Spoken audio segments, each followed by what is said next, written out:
ये मुद्दा जो चाइना ने खड़ा किया है, ये कुछ दिनों से ही नहीं है। इसकी तैयारी चाइना की बहुत पहले से है। जैसा कि आप पिछले कई महीनों से देख रहे हैं कि हमारे यहाँ पे जाति समीकरण के हिसाब से जातियों को लड़ाने के लिए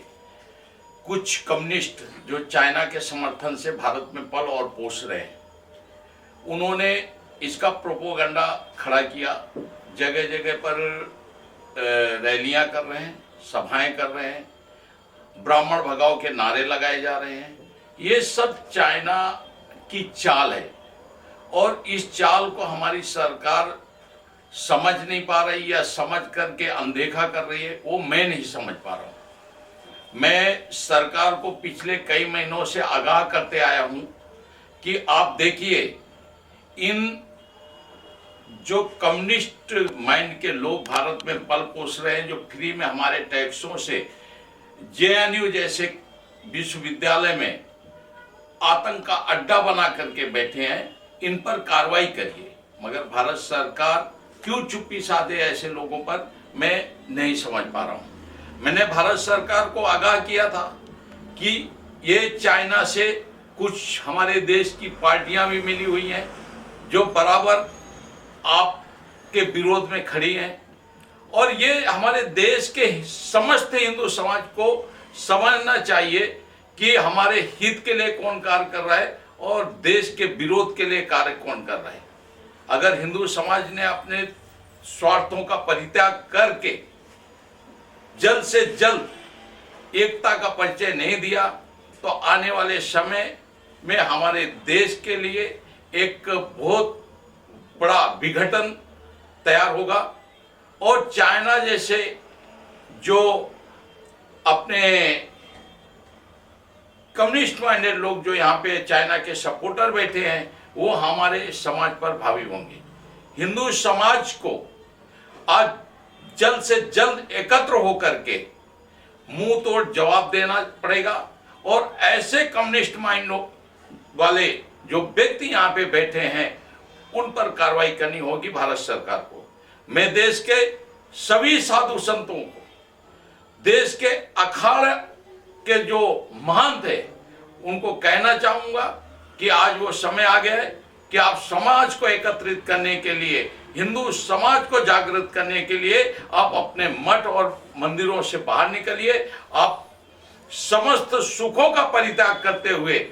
देश हित के लिए, राष्ट्र हित के लिए, समाज हित के लिए, धर्म हित के लिए, राष्ट्र निर्माण के लिए जगह जगह पर रैलियां करिए, लोगों को संबोधित करिए, लोगों को समझाइए। हमारे देश से जाति व्यवस्था का जो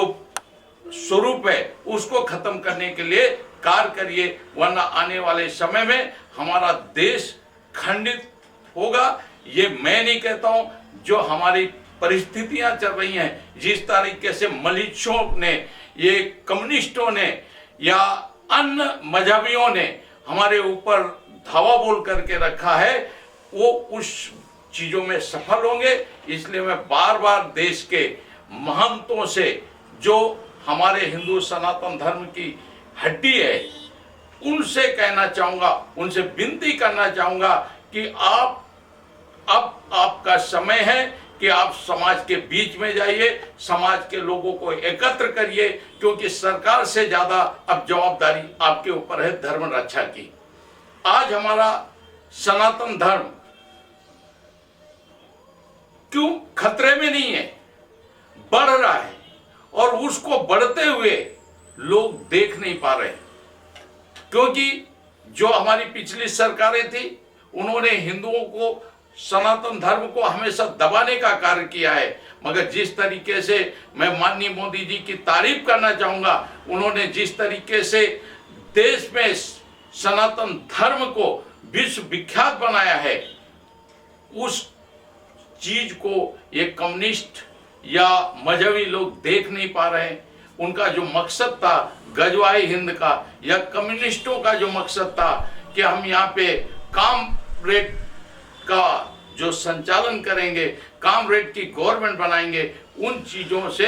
वो वंचित हो गए और उस जो उनके मकसद को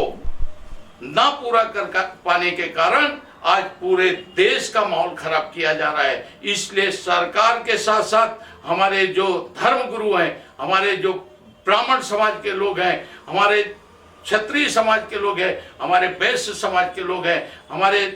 अन्य दलित समाज के लोग हैं, सबको मिल करके सनातन धर्म के लिए खड़े होने की आवश्यकता है। जय हिंद, वंदे मातरम।